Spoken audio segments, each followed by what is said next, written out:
Hi friends, ఈరోజు అయితే ice cream స్టిక్స్తోని ఒక వాల్ స్టాండ్ లాంటిది తయారు చేశాను నేను. సో దీన్ని అయితే నేను ట్రయాంగిల్ షేప్లో తయారు చేసి అండ్ ఫస్ట్ ఉన్న ఐస్ స్టిక్స్కి మాత్రం ఓన్లీ పెయింట్ వేశాను. అండ్ బ్యాక్ సైడ్ అయితే మన దగ్గర ఒక అట్ట లాంటివి ఉంటాయి కదా, సో వాటికి కట్ చేసి దానికి పెయింట్ వేసేసి ఇలా వాల్ హ్యాంగింగ్లో హ్యాంగింగ్ చేసేసా. ఇప్పుడు ఎందుకు ఈ స్టాండ్ చేశాను అంటే, నా దగ్గర అయితే ఒక చిన్ని బుద్ధ ఉంది, సో ఆ బుద్ధ కోసం చేశాను.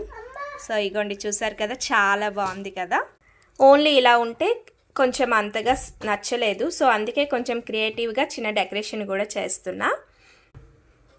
అండ్ జస్ట్ లైట్గా డెకరేషన్, నా ఇయర్ రింగ్స్ మాట ఇవి హ్యాంగింగ్స్లా బాగున్నాయని ఇలా హ్యాంగ్ చేసేసి అండ్ ప్లాస్టిక్ ఫ్లవర్స్ ఇలా పెట్టాను.